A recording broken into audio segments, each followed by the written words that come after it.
A woman sees a black man holding her purse and instantly assumes he was trying to steal it, so she has a meltdown. She is so enraged that she pepper sprays the black man. However, she never expected what came next. David strolled through the park on his way home from work, the late afternoon sun casting golden streaks across the green expanse. He loved this route. Kids played tag on the grass, joggers passed with nods of acknowledgement, and couples walked hand in hand. It was a place of simple joy, a brief respite from the pressures of the world. As he passed a bench near the fountain, a glint of light caught his eye. A sleek black leather purse sat alone, its owner nowhere in sight. He slowed, looking around for someone who might have left it behind. David hesitated. It wasn't in his nature to ignore something like this, but experience had taught him to tread carefully. Sighing, he picked up the purse, holding it by its strap to avoid any misunderstanding. "Excuse me," he called to a man walking by, who shook his head and kept moving. A woman jogging past gave him a glance, but no response. David stood there for a moment, scanning the area.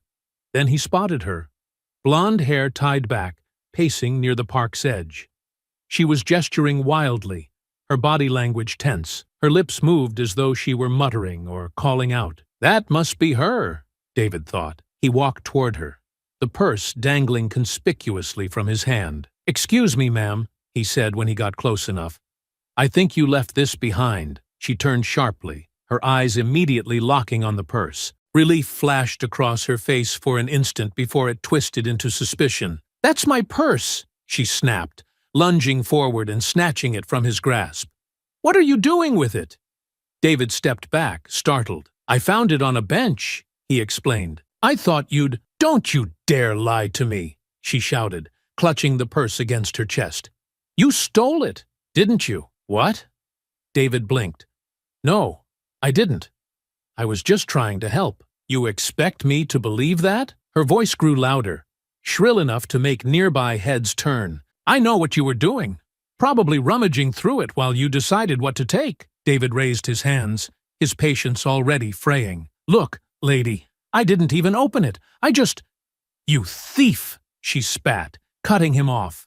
Her voice echoed across the park, drawing more and more attention. David sighed, realizing he was already losing this battle. David took a step back, keeping his hands raised, the weight of the growing stairs around him pressing against his chest. Karen clutched her purse like a life-preserver, her face a mask of indignation. "Ma'am," David said, his tone calm but firm, "I don't know what you're accusing me of, but I was just trying to do the right thing. I found your purse on the bench, and I brought it over." Karen scoffed, her expression hardening. "Do you think I'm stupid?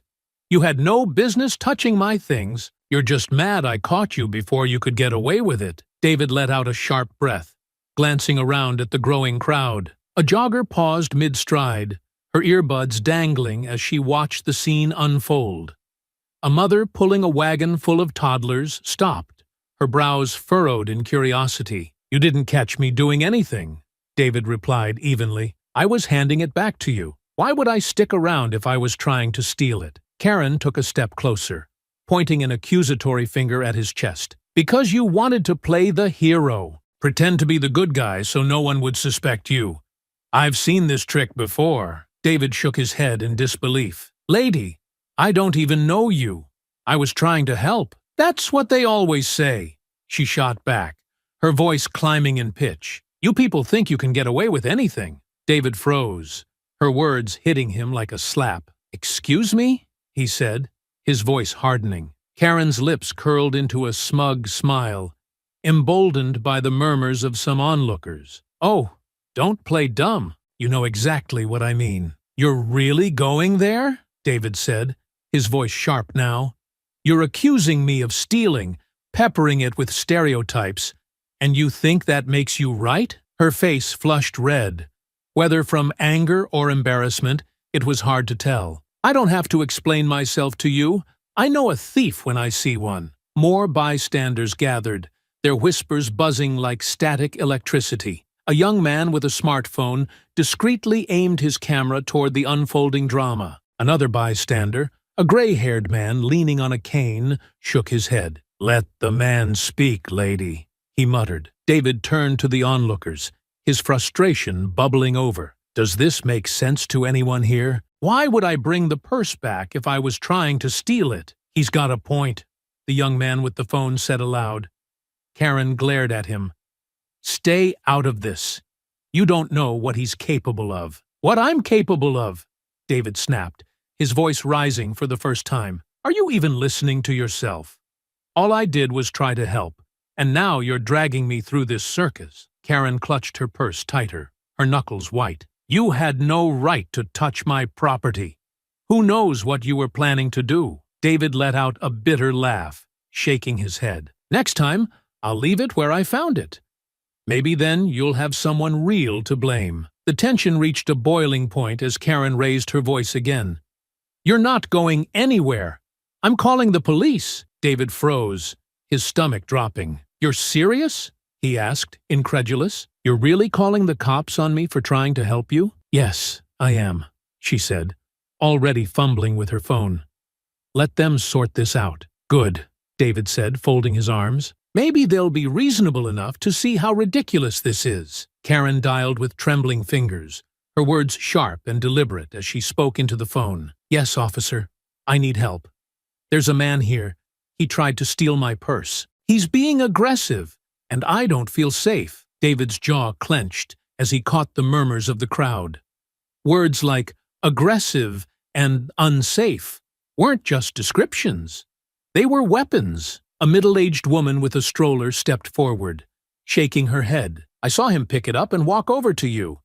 He didn't do anything wrong." "Stay out of this," Karen barked. "You don't know the whole story." The young man with the smartphone raised his voice. "I've got the whole thing on video. You're making a scene over nothing." Karen's head snapped toward him, her confidence faltering for the first time. "You, what?" "That's right," he said, holding up his phone. "You're not gonna spin this." David wiped a hand over his face, his anger threatening to spill over. "This is unbelievable," he muttered. "You just can't admit you're wrong, can you?" Karen's eyes darted between the crowd and David, her bravado slipping. "I don't care what any of you say," she spat. "I know what I saw, and the police will too." David stood firm, his frustration bubbling over. His patience had run out, and the injustice of the situation clawed at him. "Lady, you're ridiculous," David snapped, his voice cutting through the murmurs of the crowd. "You're out here accusing me of stealing when I was just trying to help you. You can't even admit you're wrong." Karen's eyes widened, and her face flushed a deep crimson. "How dare you speak to me like that?" she shrieked, her voice trembling with indignation. "You think you can intimidate me into backing down? You don't scare me." "I'm not trying to scare you," David retorted, taking a step forward. "But maybe I should, considering the way you're acting. You're calling me a thief for no reason, and treating me like garbage just because I tried to do the right thing." The crowd murmured louder, a mix of agreement and discomfort rippling through the onlookers. Some had their phones raised, recording the escalating exchange. A young woman whispered to her friend, "He's right. She's completely losing it." Karen's grip tightened on the strap of her purse. "Oh, don't try to play the victim now. I've seen your type before. You think you're so clever, but you're not fooling me." David's jaw tightened, his anger boiling over. "You don't know a damn thing about me," he barked, his voice echoing. "I've had it with people like you, people who jump to conclusions and treat others like trash because of your narrow-minded nonsense." Karen flinched, but quickly recovered, her face contorting with fury. "People like me? No, it's people like you who think you can get away with anything." "Get away with what?" David shot back, his voice rising further. "Returning your stupid purse? I don't need anything from you, and I sure as hell didn't deserve this crap." Karen stumbled back a step, her eyes darting nervously to the crowd, now fully captivated by the scene. Her voice wavered, but her resolve hardened. "You're not going to bully me," she screamed, her hand diving into her purse. "I'm defending myself." David froze as she pulled out a small canister. "Wait, what are you doing?" Before he could react, Karen pressed the nozzle and unleashed a stream of pepper spray directly into his face. David cried out in pain, stumbling back and clawing at his eyes. "Are you kidding me?" he shouted, his voice raw and broken. "You just sprayed me? Are you out of your mind?" The crowd erupted in gasps and shouts. "You're crazy!" someone yelled. "He didn't even touch her," another voice chimed in. Karen stood her ground, the pepper spray can still clutched in her hand. "He was being aggressive," she insisted, her voice rising in desperation. "I felt threatened." David dropped to his knees, his hands pressed against his face as tears streamed down. "Threatened?" he choked out between coughs. "I was walking away." "You're unbelievable." A middle-aged woman rushed forward with a water bottle, crouching beside David. "Here, try to flush it out," she said softly, her tone heavy with concern. "Don't rub your eyes. It'll make it worse." Karen pointed at the woman, her voice sharp and defensive. "Stay back! You don't know what he's capable of." "Capable of what?" the young man with the smartphone demanded, stepping forward. "I've got the whole thing on video. You just attacked him for no reason." Karen's face twisted, panic flickering in her eyes. "That's not true. He was threatening me. You didn't see the way he came at me." "I saw the whole thing," another bystander shouted. "He didn't do anything but argue with you after you called him a thief." David struggled to his feet, his eyes still streaming. His voice, hoarse but loud, rang out. "You're a coward, you know that?" he bellowed, his frustration and pain fueling his words. "You can't stand being wrong, so you'd rather double down and hurt someone who didn't do a damn thing to you." Karen shrank back slightly, but her indignation flared again. "Don't try to turn this on me. You're the one who caused all this. You did this to yourself," David shot back, his voice raw and defiant. "You had the chance to just take your purse and leave. But no, you had to make me the bad guy. You couldn't handle the truth if it hit you in the face." The crowd's murmurs grew louder, their phones capturing every second. "She's lost it," someone muttered. In the distance, the sound of sirens grew louder. Karen's head snapped toward the noise, her face a mix of relief and fear. "Good," she said, her voice trembling. "Let the police deal with this. They'll see what kind of person you really are." David coughed again, his chest heaving. "Yeah," he said bitterly, his voice steady despite the pain. "Let's see how this plays out for you." The sirens grew closer, the flashing lights of a patrol car reflecting in the eyes of the crowd. The tension hung thick in the air. Every breath waited with anticipation. The patrol car rolled to a stop at the park's edge, its sirens silencing, but the lights continuing to flash, casting a red and blue glow over the tense crowd. An officer stepped out, scanning the scene. His eyes landed on David, who was still wiping his pepper-sprayed eyes, and then on Karen, who stood rigid with the canister still clutched in her hand. "What's going on here?" the officer demanded, his voice calm but commanding as he approached the center of the chaos. Karen was the first to speak, rushing forward as if she had been eagerly waiting for her moment. "Thank goodness you're here, officer. That man," she said, jabbing a finger toward David, "tried to steal my purse. When I confronted him, he became aggressive. I had no choice but to defend myself." David, still wincing in pain, straightened as much as he could. His voice, though hoarse, carried his frustration clearly. "That's not true. I found her purse on a bench and tried to return it. She started yelling at me, accused me of stealing, and then pepper-sprayed me for no reason." The officer raised a hand to quiet them both, his gaze darting between Karen's defiant posture and David's obvious discomfort. "All right, let's take a step back. Sir, you're saying you didn't steal the purse?" David nodded firmly. "That's right. I didn't even open it. I saw it on a bench, figured someone must have left it behind, and brought it to her." Karen scoffed loudly, her voice dripping with indignation. "He's lying. He probably saw me put it down and waited for a chance to grab it. I know how these types operate." David's jaw clenched at her choice of words. "These types," he repeated, his voice rising. "You've been making these baseless accusations since I handed you the damn purse. You're the one who escalated this."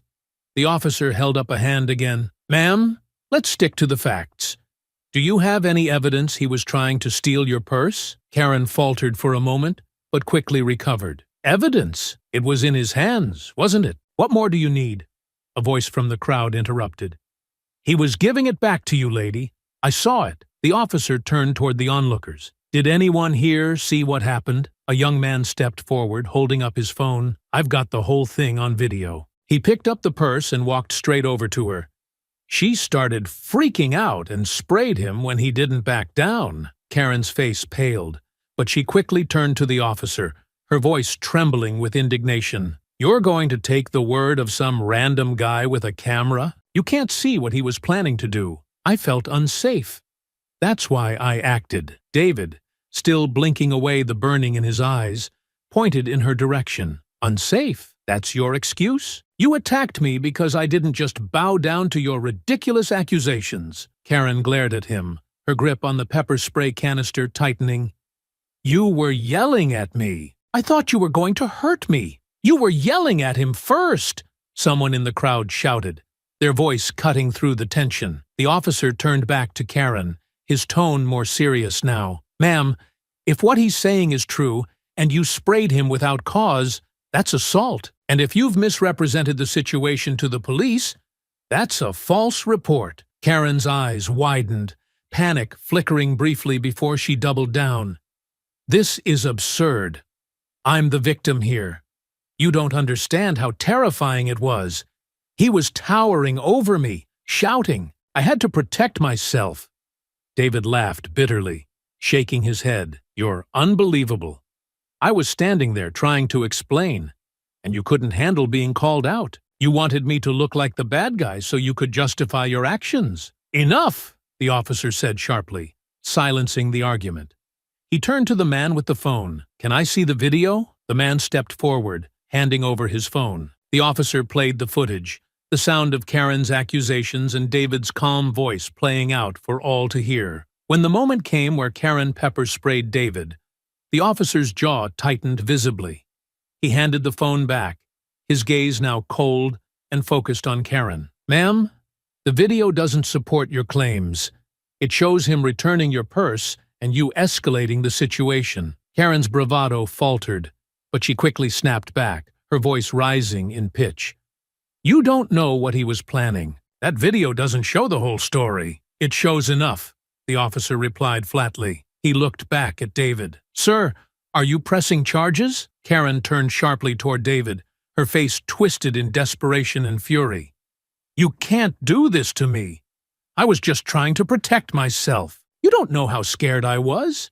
David held her gaze, his anger simmering but controlled. You weren't scared, he said, his voice steady. You were just looking for an excuse. The officer stepped between them. That's enough. Ma'am, if you don't calm down, I'll have no choice but to take you into custody for assault. Karen's protests continued, her voice blending with the murmurs of the crowd as the scene teetered on the edge of resolution. The tension hung thick in the air, neither party willing to back down as the officer weighed his next move. Karen's face was a mask of panic, rage, and disbelief as the officer's calm yet firm words hit her like a hammer. Her grip on the pepper spray canister was unrelenting, her knuckles white against the black plastic. This is ridiculous, Karen shrieked, her voice breaking as she stepped back, her eyes darting between the officer and David.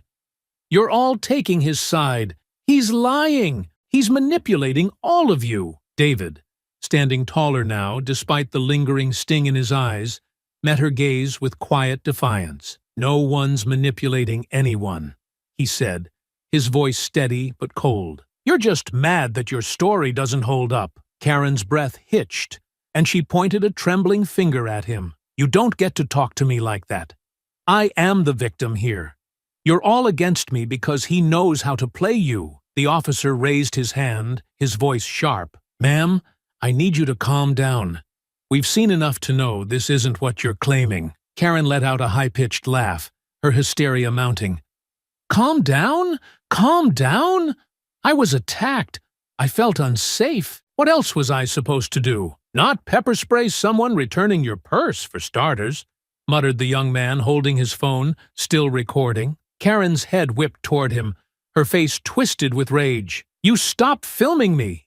You don't have my permission!" she shouted, her voice cracking. "Pretty sure I don't need it," the young man replied flatly, not lowering his phone. David took a step closer, his gaze never leaving Karen. "You don't want people to see the truth, do you? You can't handle the fact that you're wrong." Karen's hands began to tremble, her grip on the pepper spray loosening slightly.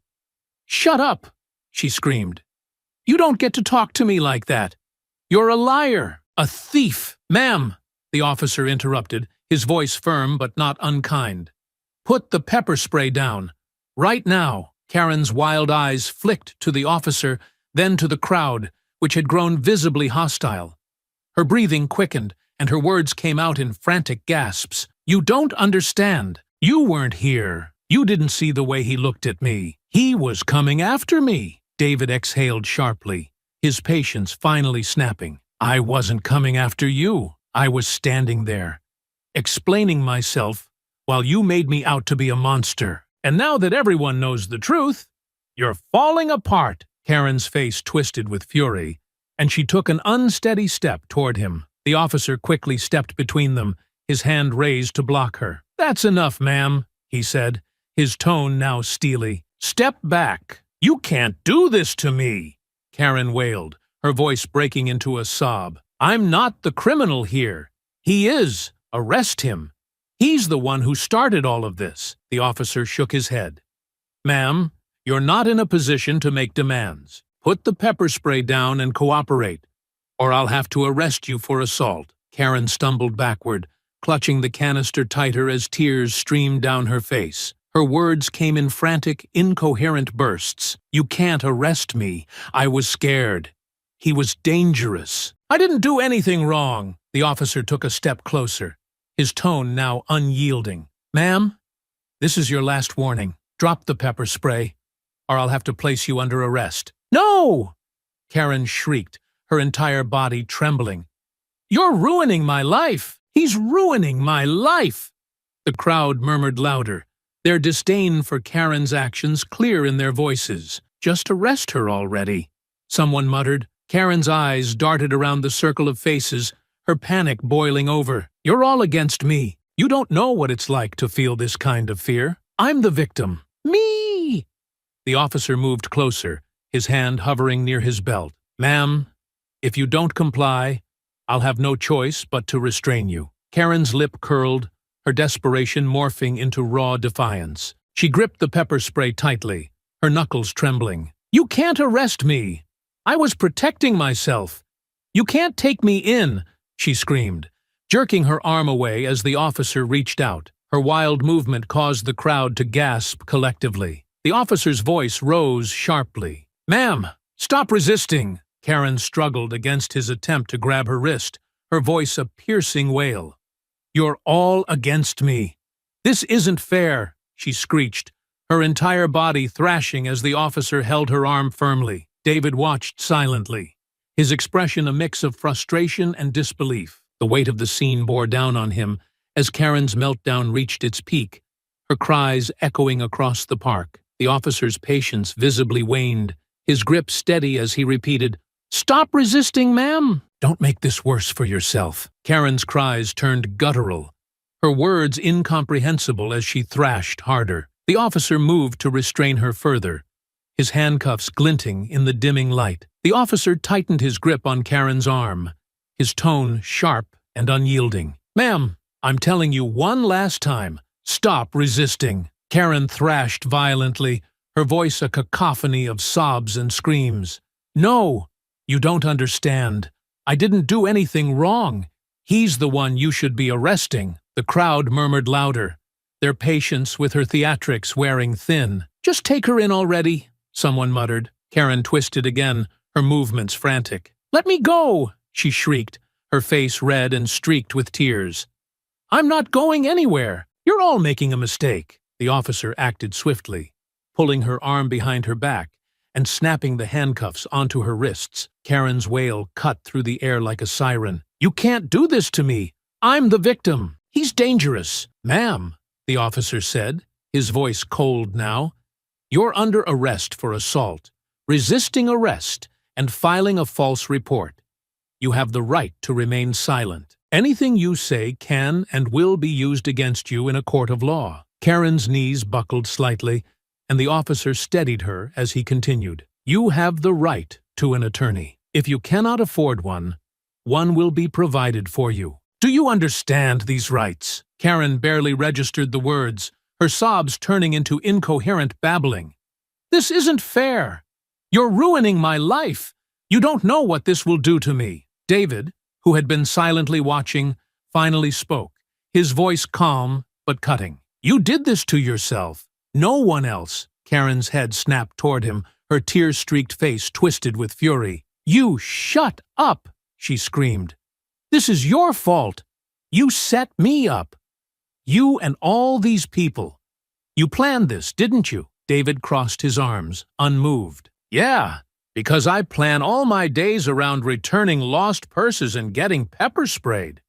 "Makes perfect sense." The crowd chuckled softly at his sarcasm, further enraging Karen. "You think this is funny?" she spat, her voice hoarse. "You'll regret this. All of you! Enough!" the officer said firmly, steering her toward the patrol car. She resisted every step, her feet dragging along the pavement. "I'll sue all of you!" she shouted, her voice cracking. "I'll ruin you! You'll see!" As the officer opened the car door and maneuvered her inside, Karen's cries turned guttural. "I'm innocent! You're all blind!" she wailed, kicking futilely at the air before the door shut with a heavy thud. The crowd began to disperse slowly, their murmurs filled with a mixture of relief and disbelief. A middle-aged woman pushed her stroller away, muttering, "Good riddance." The young man with the phone approached David, holding the screen up. "This is already trending," he said, showing the video uploaded to social media. "People are going to see what really happened." David exhaled heavily, his shoulders sagging. "I appreciate it," he said, his tone weary. "It's just hard to process." The officer returned, his demeanor softening as he addressed David. "Sir, are you all right? We can get you medical attention if you need it." David shook his head. "I'll be fine. I just need a minute." The officer nodded. "I still need you to come down to the station to file your statement." "Are you pressing charges?" David hesitated, his eyes following the patrol car as it pulled away, Karen's muffled screams still faintly audible. "Yeah," he said finally, his voice firm. "She needs to face the consequences." "That's the right call," the officer said. What she did was completely out of line. As the crowd thinned, a few bystanders approached David, offering words of support.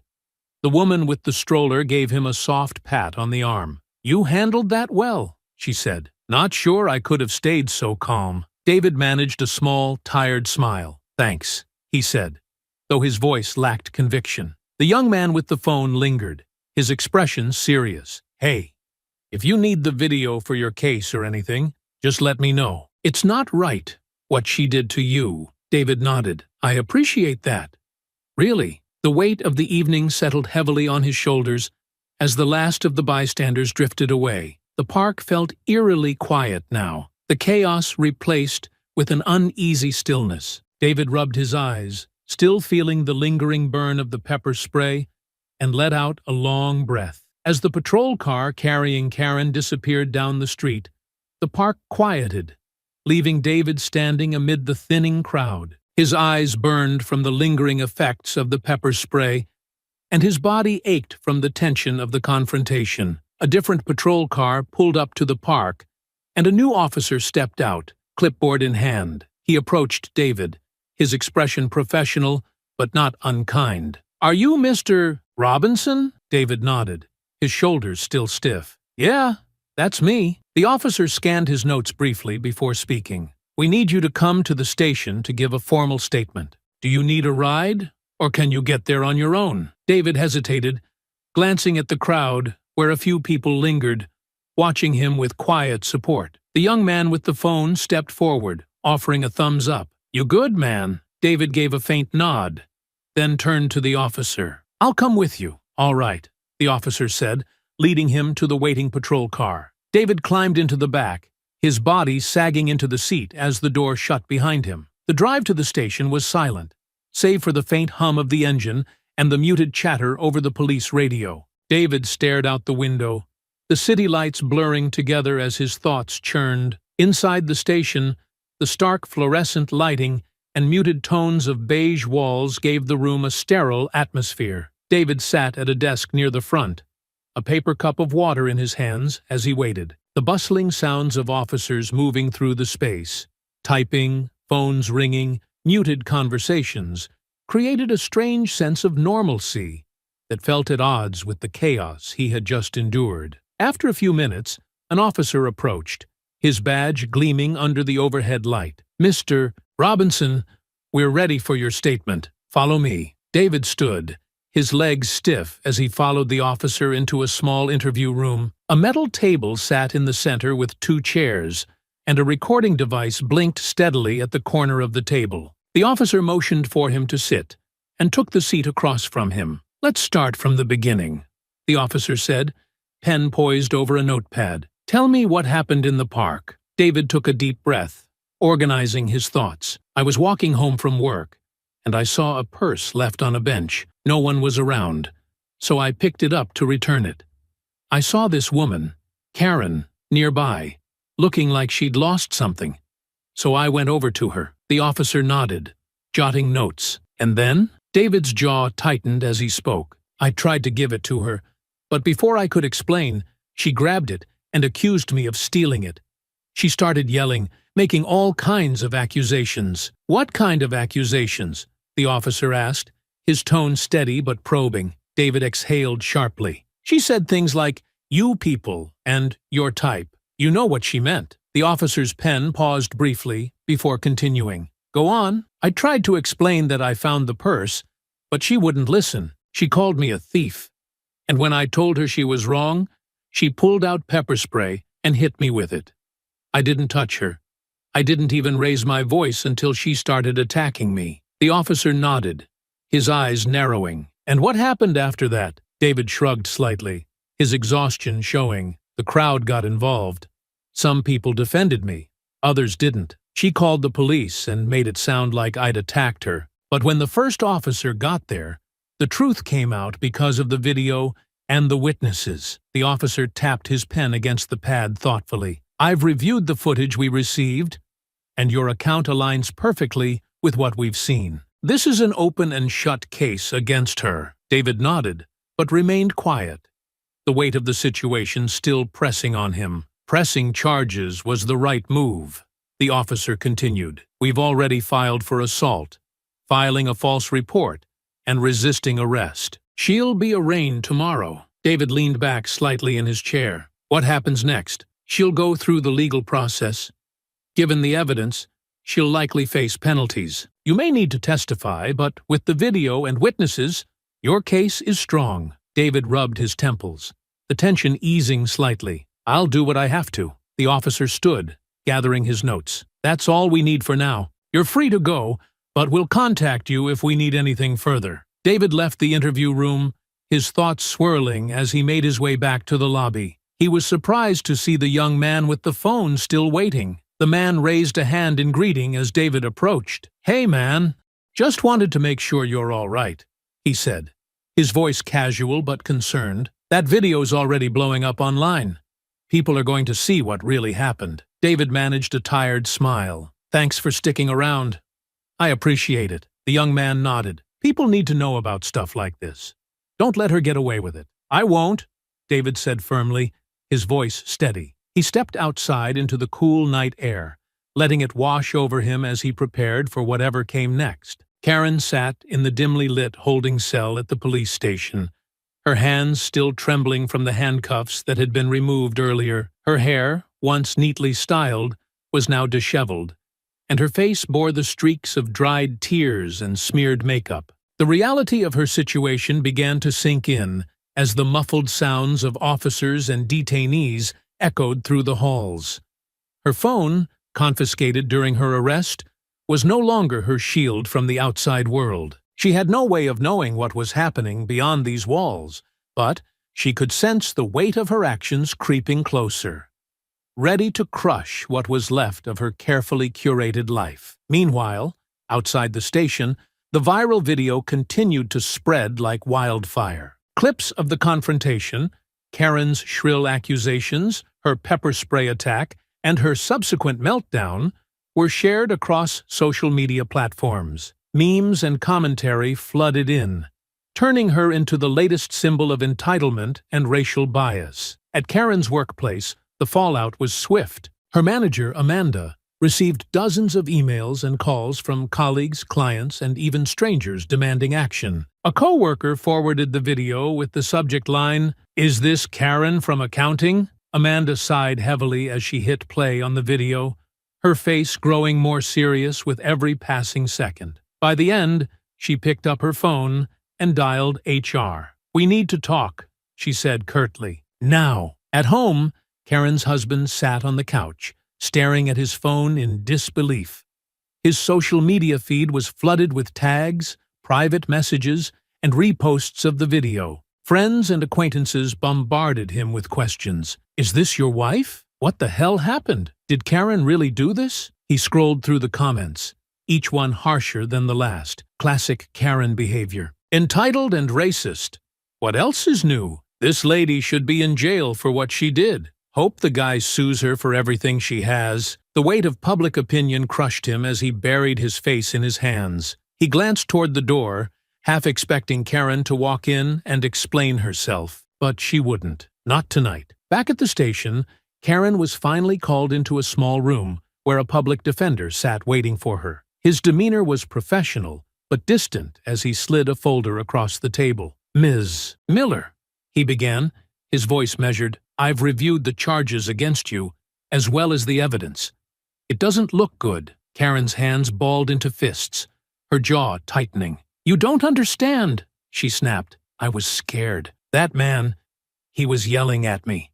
And I panicked. I didn't mean for any of this to happen." The lawyer adjusted his glasses, his tone unchanging. "The video evidence contradicts your account. It shows Mr. Robinson calmly trying to return your purse while you escalated the situation. Your use of pepper spray was unprovoked." Karen's face flushed, and she leaned forward. "You weren't there. You didn't see the way he looked at me. He was intimidating." "Intimidation isn't a crime," the lawyer replied coolly. "But assault is. And so is filing a false police report." Karen's chest tightened, her breath quickening. "So what are you saying? That I'm guilty? That this is all my fault?" The lawyer met her gaze without flinching. "Yes, Ms. Miller, that's exactly what I'm saying. And if you want any chance of mitigating the damage, you need to cooperate fully with the court and show genuine remorse." "Remorse?" Karen spat, her voice rising. "For what? Trying to defend myself? For being scared?" The lawyer sighed, closing the folder in front of him. "For the harm you caused, Ms. Miller, both to Mr. Robinson and to yourself." Karen sat back in her chair, her body trembling with frustration and disbelief. She refused to accept it, refused to accept that the narrative had slipped so far out of her control. By the next morning, the news cycle had picked up the story. Karen's name trended alongside hashtags like Trencher Pepper Spray Karen and Tatters Accountability. Now, reporters camped outside the police station, hoping for a glimpse of her as she was transferred to her arraignment. David watched the coverage from the quiet of his apartment. The sting of the pepper spray had faded, but the memory of the confrontation remained sharp. His phone buzzed constantly with messages of support, offers for legal help, and media requests for interviews. One text caught his eye. It was from the young man who had filmed the video. "You're trending, man. People are on your side. Let me know if you need anything." David set the phone down, his expression thoughtful. The public's outrage over Karen's behavior was validating, but it couldn't erase what had happened. He didn't want to be known as the man who was pepper-sprayed for doing the right thing. He just wanted to move forward. At the station, Karen sat in her holding cell once more, the lawyer's words echoing in her mind. She had spent years crafting a life of comfort and control, only for it to unravel in a matter of hours. The world outside no longer felt like hers. It belonged to the people who had seen her at her worst, and they were eager to judge. She buried her face in her hands, Her thoughts a chaotic whirl of blame and regret. But deep down, one truth began to gnaw at her, no matter how much she tried to push it away. She had done this to herself. The morning sun filtered through the blinds in David's small apartment, casting long shadows across the living room floor. He sat at his kitchen table, nursing a cup of coffee as his phone buzzed intermittently with notifications. Social media was alight with discussions about the video, and his inbox was flooded with messages of support, legal offers, and requests for interviews. David scrolled through the posts, his emotions conflicted. The public outrage over Karen's actions was satisfying in some ways. Justice, after all, required visibility. But it also left him uneasy. The incident had gone from a personal injustice to a viral spectacle overnight. A knock at the door pulled him from his thoughts. David opened it to find a man in a suit standing there, holding a briefcase. "Mr. Robinson?" the man asked, his tone professional but kind. "Yes," David replied, tensing slightly. "Who's asking?" The man extended his hand. "I'm Mark Bennett. I'm with a civil rights organization, and we'd like to offer our support in your case." David raised an eyebrow, shaking the man's hand. "Support? How?" Bennett stepped inside when invited and placed his briefcase on the table. "We've seen the video, and frankly, what happened to you is a textbook example of racial profiling and misuse of force. We'd like to represent you if you choose to file a civil suit against Karen Miller." David folded his arms, leaning against the counter. "A civil suit?" "Yes," Bennett said, his voice calm but firm. "It would hold her financially accountable for the harm she caused you. Emotional distress, reputational damage, even the cost of medical treatment if necessary. Cases like yours set important precedents." David sighed, running a hand over his head. "Look, I just wanted to do the right thing. I didn't ask for any of this, and yet, here you are," Bennett said gently. "You didn't ask for this, but you have the opportunity to turn it into something bigger. Think about it." David nodded slowly. "I'll think about it." Meanwhile, Karen's world continued to collapse. News outlets aired segments dissecting the incident, with pundits lambasting her actions. Her workplace issued a public statement, announcing her suspension pending an internal review. By midday, she received the email she had been dreading. Subject: termination of employment. Karen read the email 3 times, her breath hitching as the words blurred together. The company cited her behavior as inconsistent with our core values and ethical standards. She slammed her laptop shut and screamed into the quiet of her now empty home. Her husband, Greg, stood cautiously in the doorway, his expression guarded. "Karen, we need to talk." Karen whipped around, her face blotchy with tears. "What is there to talk about? I've lost everything because of him. Because of you," Greg said bluntly. "You did this. You didn't just lose your temper. You showed the whole world who you are." Karen's jaw dropped, her voice faltering. "You're supposed to be on my side," Greg sighed, pinching the bridge of his nose. "I can't be on your side when you're wrong, Karen. Do you know what people are saying about us? About me? Our friends? Our neighbors? They've all seen that video." Karen's hands trembled as she gripped the back of a chair. "It's not fair. I was scared. I didn't mean for this to happen." "But it did," Greg said firmly. "And instead of owning up to it, you're still trying to make yourself the victim. How is that fair to anyone else? How is that fair to him?" Karen's defenses cracked, her voice breaking. "I don't know what to do anymore. I don't know how to fix this." "You can start by telling the truth," Greg said before leaving the room, the silence he left behind heavier than any words. David found himself at the community center later that afternoon, seeking solace in the place that had always grounded him. The children were already gone for the day, but the familiar hum of the space brought him a sense of calm. He sat on the edge of the stage, staring out at the empty room, when his co-worker Maria walked in. She approached cautiously, a stack of papers in her hands. "Hey," she said softly, sitting beside him. "How are you holding up?" David shrugged. "Surviving, I guess. It's a lot." Maria nodded, her expression sympathetic. "I saw the video. Everyone did. You're handling this better than most people would." David gave a small, humorless laugh. What choice do I have?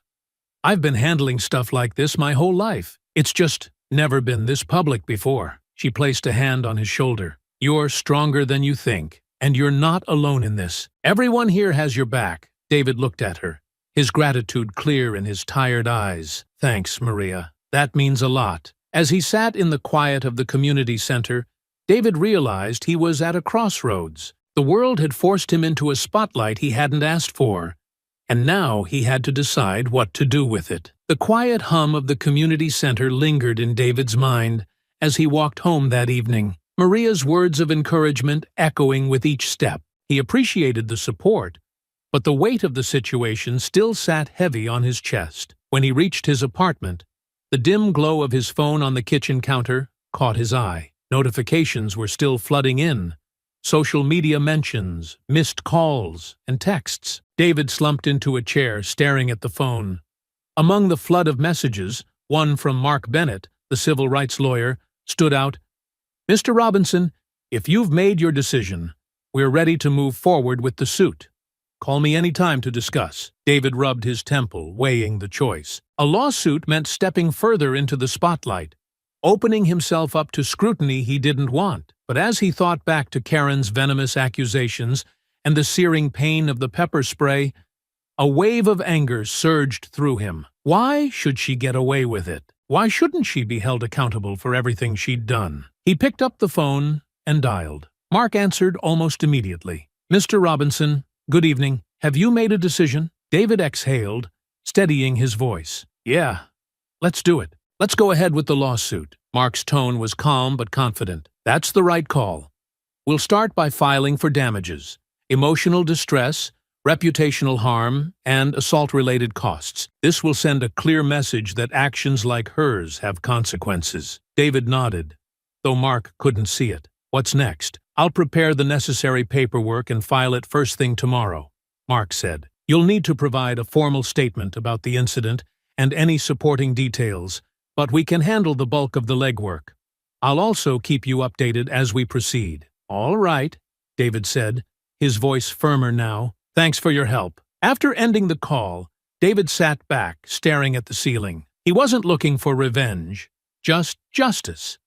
And now, for the first time, he felt like he might get it. The news of the lawsuit broke the next day, spreading quickly across media outlets and social platforms. Headlines like David Robinson files civil suit against pepper spray Karen dominated feeds, drawing even more attention to the case. Karen woke to the sound of her phone vibrating incessantly.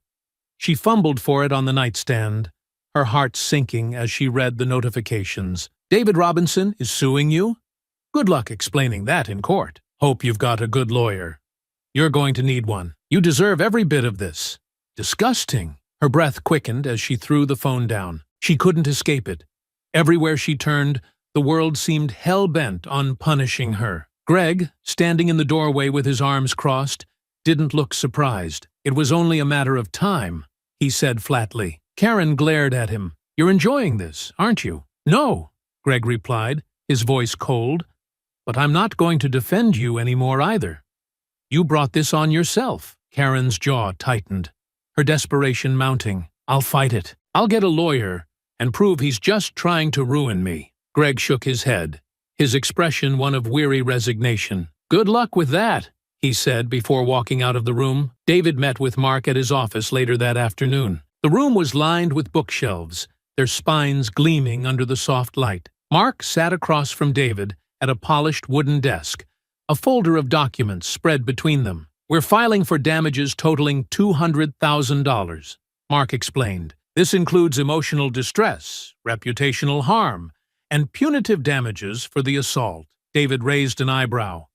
You think it'll stick? With the video evidence and witnesses? Absolutely, Mark replied confidently. Her behavior was egregious, and the court will recognize that. David nodded slowly, flipping through the documents Mark had prepared. He paused, staring at a line detailing Karen's actions in the park. It's just surreal, he said quietly. I went from trying to help someone to suing them in less than a week. Mark leaned forward, his tone firm but understanding. It's not about the timeline, Mr. Robinson. It's about accountability. People like her need to learn that their actions have consequences. You're not just doing this for yourself. You're setting a precedent. David took a deep breath, the weight of the decision settling on him. Let's do it. The announcement of the lawsuit caused Karen's world to spiral further. Her lawyer, a harried man with salt and pepper hair, sat across from her in their first consultation. He didn't mince words. "Ms. Miller, the evidence against you is overwhelming. The video alone is damning, not to mention the witnesses. If this goes to trial, you're going to lose." Karen's face burned with humiliation. "So what do I do? Just roll over and let him win?" The lawyer sighed. "If you're smart, you'll settle. Apologize, offer a financial settlement, and hope he accepts it." "Settle?" Karen spat, her voice rising. "I'm not giving him a dime. This is all a ploy to ruin me." Her lawyer shook his head, closing the folder in front of him. "That kind of attitude is exactly why you're in this mess. If you don't take this seriously, you're going to lose everything." Karen sat back in her chair, her mind racing. She felt cornered, trapped by the walls closing in around her. And for the first time, she wondered if there was any way out. The courthouse buzzed with muted activity as David walked through the marble-floored hallway, Mark Bennett by his side. The smell of freshly polished wood and faint echoes of footsteps filled the space. David adjusted his tie nervously, the weight of the moment pressing down on him. "Relax," Mark said, his tone calm but reassuring. "You've got the truth, the evidence, and the public on your side. Karen's lawyer knows that." David nodded but said nothing. He had been dreading this day, even knowing the odds were stacked in his favor. The idea of seeing Karen again, of hearing her justify what she'd done, left his stomach in knots. As they entered the courtroom, a few reporters outside jostled for photos and sound bites. Inside, the tension was thick. Karen sat at the defendant's table, her expression pinched and pale, her lawyer whispering furiously in her ear. She refused to look at David. The judge, an older woman with a no-nonsense demeanor, entered the courtroom, and the room settled into silence. "Mr. Robinson, Mr. Bennett, Ms. Miller, and counsel," she began, her tone firm. "I trust you understand the importance of today's proceedings. We're here to determine if this case will move to trial, or if a settlement can be reached." Karen's lawyer rose first, smoothing his tie. "Your Honor, we are prepared to offer a settlement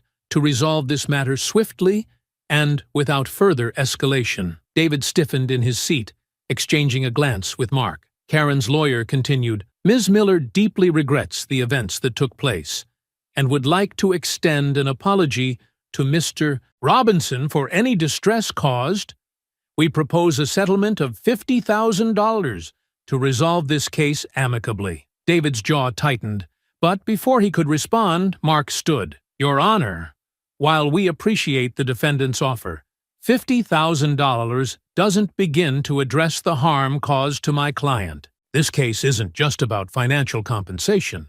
It's about accountability. We believe a trial is necessary to ensure justice is fully served." The judge leaned forward, her eyes sharp. "Mr. Robinson, you have the floor. Do you believe a trial is the best course of action, or are you open to a revised settlement?" David stood, his heart pounding. All eyes were on him, Karen's, the judge's, and even the small crowd in the gallery. He took a steadying breath. "Your Honor," he began, his voice clear, "this isn't just about the money. What happened to me was humiliating, painful, and unfair. I tried to help someone, and I was treated like a criminal because of assumptions and prejudice. People need to know that this behavior has consequences. A trial will send that message." Karen's lawyer looked visibly uncomfortable, leaning in to whisper frantically to her. Karen's face flushed red, her composure slipping as she shook her head, and whispered back furiously. The judge observed the exchange, her expression neutral but firm. "Ms. Miller, is there something you'd like to say?" Karen hesitated, her hands gripping the edge of the table. Her lawyer's warning glance didn't stop her from standing, her voice trembling as she spoke. "Your Honor, this has all been blown out of proportion," she said, her tone defensive. I didn't mean for any of this to happen. I felt scared and threatened. I made a mistake. Yes, but I shouldn't have to lose everything over one bad moment. David met her gaze, his expression steady but unyielding. You didn't just make a mistake,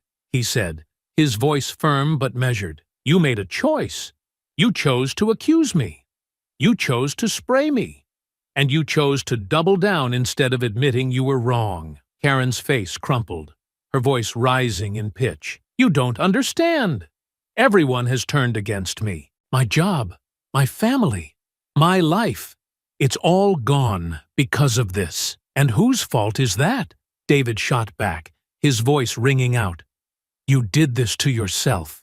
All I wanted was to help, and you turned me into the villain. Now you're upset because people are finally holding you accountable. The judge raised her hand, silencing the room. That's enough, she said sharply.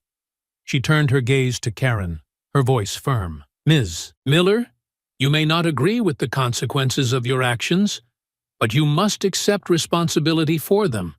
That's how justice works. Karen's lawyer whispered something urgently in her ear, and she slumped back into her seat, her face pale. The judge turned her attention to David and Mark. If both parties cannot agree to a revised settlement, this case will proceed to trial. Mark leaned toward David, his voice low. She's cornered. She'll settle for more if we push. But if you want a trial, I'll back you all the way. David hesitated, his mind racing. He thought of the countless messages of support he'd received. The strangers who had shared their own stories of injustice. He thought of how many people were watching, waiting for what he would do next. He turned back to Mark, his decision clear. Let's see how far she's willing to go. The courthouse buzzed with anticipation as the hearing resumed the following day. Overnight, news of David's refusal to accept the initial settlement offer spread, further amplifying public interest in the case. Reporters gathered outside, their voices blending into a chaotic hum as cameras flashed. Inside, the tension was palpable. David entered the courtroom, Mark walking beside him, his presence steady and reassuring. Karen was already seated at the defense table, her expression strained. Her lawyer sat beside her, shuffling through papers with the frenetic energy of someone trying to salvage a sinking ship. The judge entered, her gavel striking once to call the room to order. This court is now back in session to determine the resolution of Robinson versus Miller. After reviewing yesterday's discussions, I hope both parties are prepared to reach a conclusion today. Mark stood first, his voice calm but firm. Your Honor, my client remains committed to seeking accountability through a fair and public trial. However, we are willing to entertain a revised settlement offer if it adequately reflects the harm caused. Karen's lawyer rose immediately, clearing his throat. Your Honor, my client wishes to extend an updated settlement offer of $100,000 and a public apology to Mr. Robinson for the events in question. The gallery stirred, a wave of whispers rippling through the small audience. Karen's lawyer shot her a warning look, and she sat stiffly, her lips pressed into a thin line. Mark glanced at David, silently asking for his decision. David inhaled deeply before standing, his gaze steady as he addressed the court. Your Honor, while I appreciate the updated offer, this isn't just about money or apologies. What happened to me happens to people like me all the time. People who are judged and punished simply for existing in the wrong place at the wrong time. This case is about more than just me. It's about making sure this kind of behavior isn't excused or ignored. The judge nodded, her expression thoughtful. A valid point, Mr. Robinson. Ms. Miller, would you like to respond? Karen stood, her hands trembling slightly as she gripped the edge of the table. Her voice, though shaky, carried an edge of defiance. Your Honor, I've already lost my job, my reputation, and everything I've worked for because of this. I've apologized, and I'm offering to make amends. What more does he want? To ruin me completely? David turned to face her directly, his voice calm but unyielding. What I want is for you to take responsibility. Not just because you've lost things, but because you know what you did was wrong. You didn't just hurt me. You showed the world what happens when prejudice goes unchecked. That's what this is about." Karen's face flushed, her composure cracking further. "I've already said I made a mistake. But She gestured at David, her voice rising. "He's using this to destroy me. He's making me into some kind of monster." The judge's gavel struck sharply, cutting through Karen's outburst. "Ms. Miller, control yourself," she said, her tone icy. "This is not the time for dramatics." Karen's lawyer leaned toward her, whispering frantically. She shook her head at first, but his urgent tone seemed to break through. She slumped back into her chair, her expression a mixture of resentment and resignation. The judge turned back to Mark and David. "Mr. Bennett, Mr. Robinson, given the heightened tensions and the public attention on this case, I strongly encourage both parties to reach a resolution today. A trial may provide justice, but it will also prolong the harm for both sides." Mark stood, his voice measured. "Your Honor, we are open to settlement if it ensures meaningful accountability. However, any agreement must include a more substantial financial penalty and a formal, recorded admission of wrongdoing from Ms. Miller." The judge nodded. "Ms. Miller, your counsel may respond." Karen's lawyer stood, clearly rattled. "Your Honor, my client is willing to increase the settlement to $150,000 and provide a written apology. We strongly believe this is a fair resolution." David leaned toward Mark, his voice low. "It's not about the money. It's about making her understand what she did." Mark nodded, standing again. "Your Honor, the monetary offer is acceptable, but we insist the apology be delivered verbally in open court. Anything less undermines the accountability this case seeks to establish." The judge looked to Karen's lawyer, who hesitated before leaning toward his client. Their whispered exchange was heated, but brief. Finally, Karen stood, her face pale and drawn. "Fine," she said, her voice flat. "I'll apologize." The judge's eyes narrowed. "Ms. Miller, I hope you understand that an insincere apology will only reflect poorly on you and undermine any resolution." Karen's lips pressed into a thin line as she nodded curtly. "I understand, Your Honor." The judge turned back to the room. "Very well. This court will recess briefly while both parties finalize the terms of the settlement. We will reconvene shortly." The gavel struck again, and the room erupted in whispers as everyone stood. David remained in place, his heart pounding as he processed what had just unfolded. Mark placed a reassuring hand on his shoulder. "You're doing the right thing," Mark said. "This isn't just about you. It's about making a statement." David nodded, his resolve solidifying. He wasn't seeking revenge. He was seeking change. And now, he was closer than ever to seeing it happen. The courtroom was silent when the judge returned and took her seat. The gavel struck sharply, commanding the attention of everyone present. Karen sat stiffly at the defendant's table, her expression strained, while David remained calm, his resolve unwavering. "This court is reconvened to finalize the settlement terms in the case of Robinson versus Miller," the judge announced. "Both parties have agreed to a monetary settlement of $150,000 and a public verbal apology to be delivered by the defendant. Miss Fonto Miller, you may proceed." Karen's lawyer leaned over, whispering something to her, but Karen barely acknowledged him. She stood slowly, her hands gripping the edge of the table as though it was the only thing keeping her upright. Her face was pale, her lips pressed into a thin line. Karen turned toward David, her eyes flickering with a mixture of resentment and defeat. Her voice, when she spoke, was tight and trembling. "Mr. Robinson," she began, pausing as if the words physically pained her, "I want to apologize for what happened in the park that day. I made assumptions about you that were unfair and wrong. I overreacted, and my actions caused you harm." David watched her carefully, his expression unreadable. The courtroom remained silent, the weight of the moment pressing down on everyone present. Karen inhaled sharply, her hands tightening on the table. "I understand that my behavior was rooted in biases I should have recognized and addressed a long time ago. I let fear and prejudice guide my actions, and for that, I am deeply sorry." Her lawyer nudged her gently, and she added, "I take full responsibility for what I did and for the pain I caused you. I hope this apology can be the first step toward making things right." When she finished, she sat down abruptly, avoiding eye contact with David or anyone else in the room. Her hands shook slightly as she placed them in her lap. The judge turned to David. "Mr. Robinson, do you accept the terms of the settlement,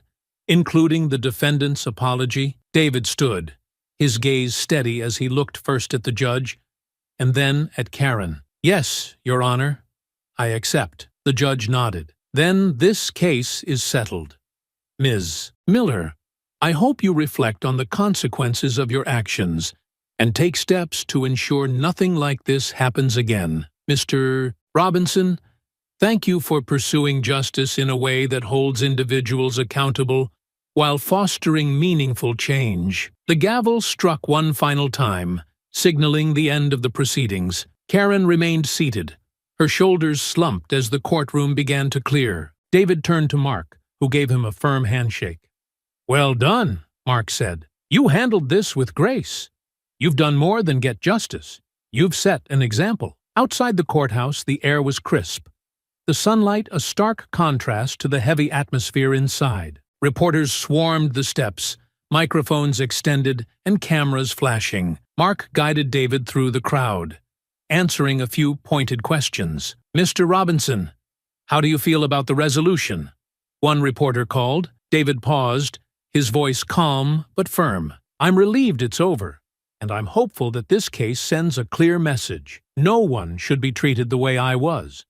And I hope this makes people think twice about their assumptions and actions." As Mark ushered him toward a waiting car, another reporter asked, "What's next for you, Mr. Joyce Robinson?" David hesitated for a moment before replying, "I'm going to keep doing what I've always done.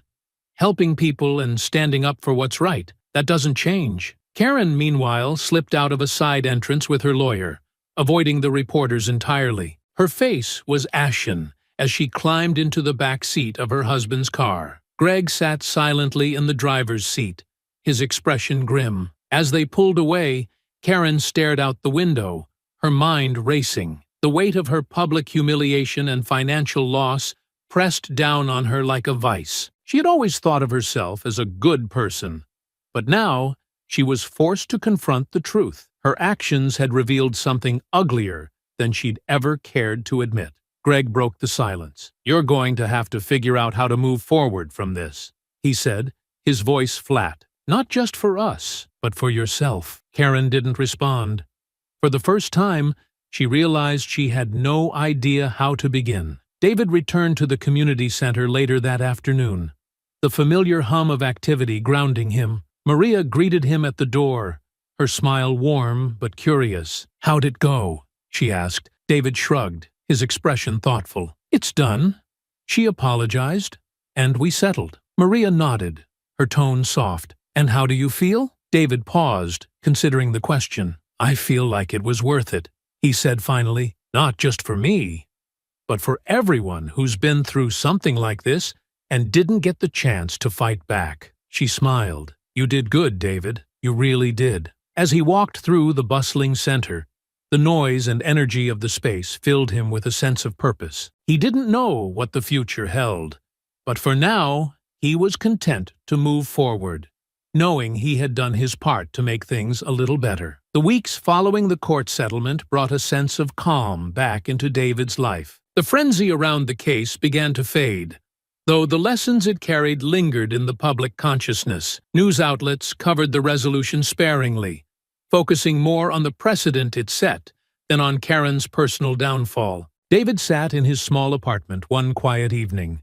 flipping through a newspaper that featured an op-ed titled "Accountability in Action: The Robinson Case and What It Means for Us All." He read the piece slowly, letting the words sink in. The article praised his composure and willingness to fight for justice, framing him as a figure of quiet strength in the face of blatant injustice. He set the paper down and chuckled softly to himself. "All this," he murmured, shaking his head, "over a purse I didn't even want to touch." Across town, Karen sat at her dining table, A stack of bills and legal paperwork spread before her. The $150,000 settlement loomed over her like a dark cloud, the financial strain forcing her to make difficult choices. She had already sold her car and moved out of her upscale home into a modest apartment to free up money for the payout. Her lawyer had warned her that fighting the case further would cost even more, with no guarantee of success. And so, the woman who had accused David of trying to steal her purse now found herself writing checks to settle the debt she owed him. The irony wasn't lost on her, though she refused to dwell on it. Instead, she focused on her bitterness, replaying the events over and over in her mind, blaming everyone but herself. David returned to the community center, where life had returned to normal. The kids he mentored were back to running through the halls, their laughter echoing through the space. For him, the case had been a chapter, a significant one, but not the whole story of his life. One evening, as he packed up after a long day, Maria walked over, a sly smile on her face. "You've seen the latest, haven't you?" she asked, holding out her phone. David raised an eyebrow. "What now?" Maria handed him her phone, where a social media post from a local news outlet was displayed. It detailed Karen's financial struggles following the settlement, highlighting how she'd been forced to sell her belongings to pay the damages. "She's basically spent all the money she thought you were stealing," Maria said, her tone light but pointed. David laughed, a deep, genuine sound that he hadn't felt in weeks. "Life's got a funny way of balancing things out, doesn't it?" Maria nodded, her smile growing. "Sure does. But you made it happen, David. You didn't just let it slide. You stood up for yourself, and for a lot of other people who've been through the same thing." David's laughter faded, replaced by a quiet sense of pride. "Yeah," he said softly, "I guess I did." As he walked home that night, the cool evening breeze carried with it a sense of closure. He didn't feel anger or resentment anymore, just relief. He had fought for what was right, and though the journey had been painful, it had been worth it. Karen, he thought, might never truly understand the harm she had caused, but that wasn't his burden to carry. He had done what he could to hold her accountable, and the rest was up to her. David smiled faintly as he turned onto his street, the weight on his shoulders finally lifting. Life, after all, had a way of sorting things out.